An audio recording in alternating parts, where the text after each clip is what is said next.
தபேஷ் அண்ணாவுடன் கிழக்கு மாநிலத்தை நோக்கி கருப்பு ராட்சசியில் மீண்டும் ஒரு பயணத்துக்கு தேவையான உடுப்பு குட்டி குருவி எல்லாத்தையும் பேக்குக்கு வச்சு வெளிக்கிட்டா போறதை பார்த்து சந்தோஷப்படுறாரோ கவலைப்படுறாரோ தெரியலங்க.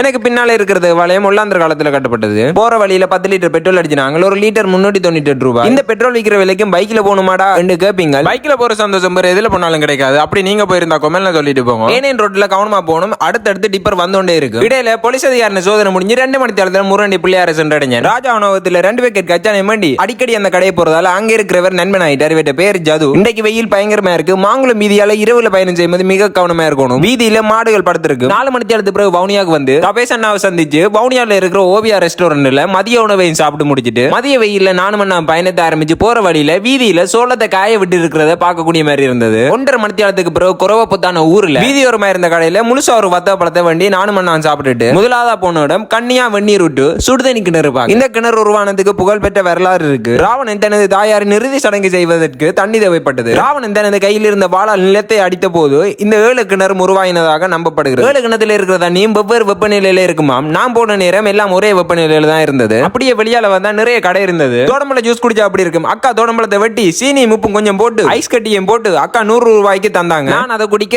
அண்ணா வேடின நொங்க சாப்பிட்டு கொண்டு இருந்தேன். அப்படியே அங்கே இருந்து நாங்க முதல் தங்கின விடுதிக்கு வந்தோம். ஹைப் பார்க் ஹோட்டலுக்கு. நாங்க தங்க போற ரூம் இதுதான். ஒரு பெரிய ஒரு குளியல் அறை. கொஞ்ச நேரம் இருந்துட்டு வெளியே வந்தா போன முறை இந்த நீச்சல் தடத்துல நீந்தல. இந்த முறையாவது நீந்த வேணும். எங்க போனாலும் நண்பர்கள் விட மாட்டேன். கடற்கரையில டிக்கி பார் ரெஸ்டாரண்ட்ல அண்ணா கோப்பி குடிக்க அண்ணா சந்திக்க வந்தார் டர்சி அண்ணா. இவரு தெரியாதாக்கள் யாருமே இருக்காது. சுட சுட சிக்கன் கொத்து சாப்பிடலாம்டா கடற்கரை காத்துக்கு ஆறிட்டுது. இருந்தாலும் சாப்பிட்டுட்டு இதுக்கு மேல முடியாது நித்ரோல போயிட்டேன். மறக்காம நம்ம சேனல்ல ஃபாலோ பண்ணி வைங்க. அடுத்த வீடியோல சந்திக்கிறேன். நான் உங்கள் ஜோகி. நன்றி.